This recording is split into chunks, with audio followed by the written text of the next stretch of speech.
2 जून 1947 जब दिल्ली के एक कमरे में करीब दर्जन भर लोग मिलकर करोड़ों लोगों का भविष्य लिखने जा रहे थे। करीब 1.5 दशक से मुस्लिम लीग जिस पाकिस्तान की रट लगा रही थी, वो आज कागजों में उनके सामने सच होने जा रहा था। सिर्फ 2 हफ्तों में भारत के खंडित होने की योजना पर मोहर लग गई।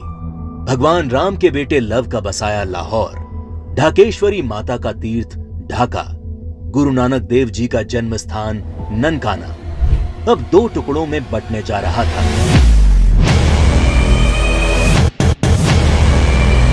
और अगर कोई इस विभाजन की योजना से अनभिज्ञ था, तो वो थी भारत की मासूम और निर्दोष जनता, जिस पर यह विभाजन कहर बनकर टूटने वाला था।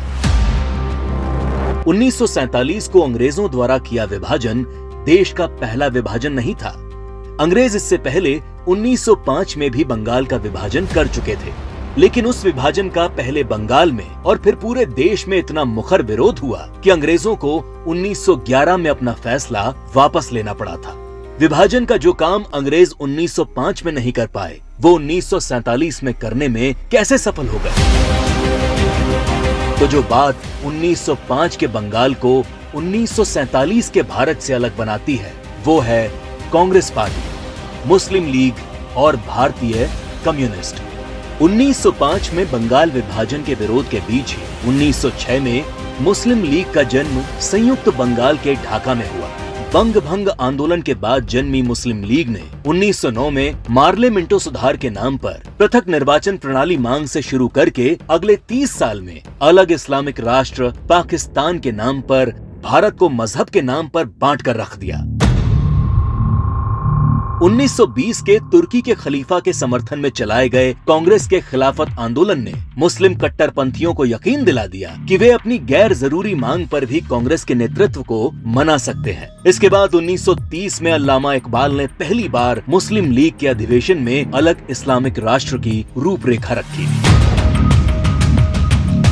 इकबाल की कल्पना के इस अलग इस्लामिक देश के लिए पाकिस्तान नाम सबसे पहले चौधरी रहमत अली ने प्रयोग किया। जब 1933 के तीसरे गोलमेज सम्मेलन में चौधरी रहमत अली ने पाकिस्तान अभी नहीं तो कभी नहीं नाम के पर्चे बांटे और करीब 7 साल बाद 1940 में लाहौर अधिवेशन में मुस्लिम लीग ने पहली बार पाकिस्तान नाम के अलग इस्लामिक देश का प्रस्ताव पास किया और 1947 में 10 लाख लोगों की लाश पर चढ़कर एक अलग इस्लामिक देश बना लिया।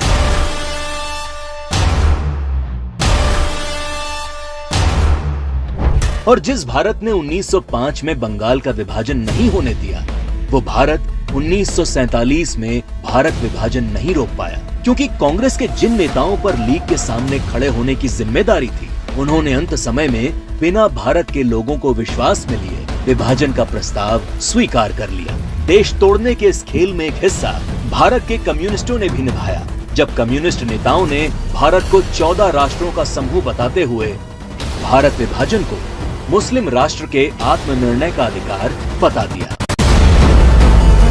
साल 1945 में अग्रणी कम्युनिस्ट सिद्धांतकार कॉमरेड जी अधिकारी ने मुस्लिम लीग की मांग को न्याय संगत बताते हुए एक थीसिस दी। उनके शब्दों में 1940 से कम्युनिस्ट पार्टी ने ये देखना शुरू कर दिया कि तथाकथित सांप्रदायिक समस्या वास्तव में बढ़ती राष्ट्रीयताओं की समस्या है, जिसे आत्मनिर्णय के अधिकार के माध्यम से हल किया जा सकता है।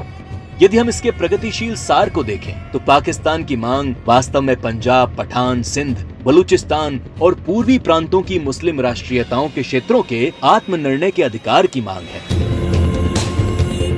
जब देश का विभाजन हकीकत बनना तय हो गया, तब सर रेडक्लिफ को भारत और पाकिस्तान की सरहद तय करने की जिम्मेदारी सौंपी गई। रेडक्लिफ इससे पहले कभी भारत नहीं आए थे। उन्हें भारत की सांस्कृतिक विरासत, सभ्यता, मूल्यों, तीर्थों के विषय में कोई जानकारी नहीं थी। 3 सप्ताह में तय कर लिया गया कि कौन सा हिस्सा पाकिस्तान कहलाएगा और कौन सा हिस्सा हिंदुस्तान।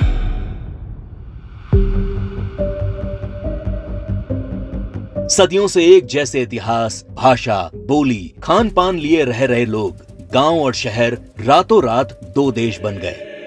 करीब 1.5 करोड़ लोग रातों रात बेघर हो गए और करीब 10 लाख से अधिक लोग इस विभाजन के नाम पर काल के गाल में समा गए।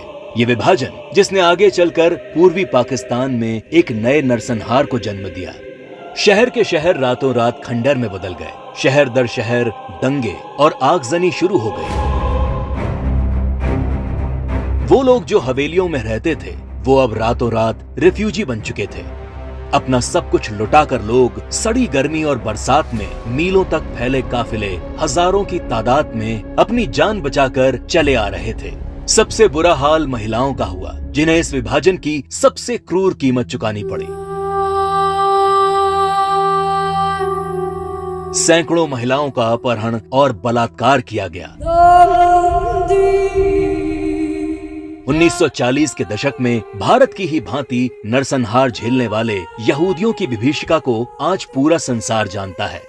27 जनवरी को आज पूरा विश्व होलोकास्ट दिवस के तौर पर मनाता है। लेकिन इस विभाजन की कभी न भूली जा सकने वाली त्रासदी को भारत की ही पूर्व की सरकारों ने कभी याद करने की कोशिश नहीं की।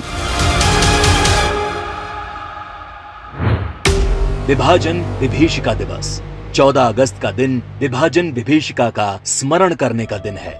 14 अगस्त का दिन अटल जी की इन पंक्तियों को दोहराने का दिन है। दिन दूर नहीं, खंडित भारत को पुनः अखंड बनाएंगे। गिलगित से गारो पर्वत तक आजादी पर्व मनाएंगे। उस स्वर्ण दिवस के लिए आज से कमर कसें, बलिदान करें। जो पाया उसमें खो न जाएं, जो खोया उसका ध्यान करें, जो खोया उसका ध्यान करें।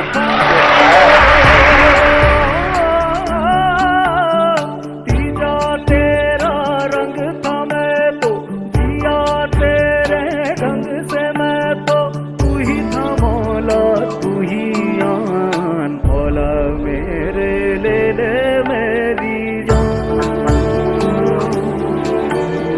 मौला मेरे ले ले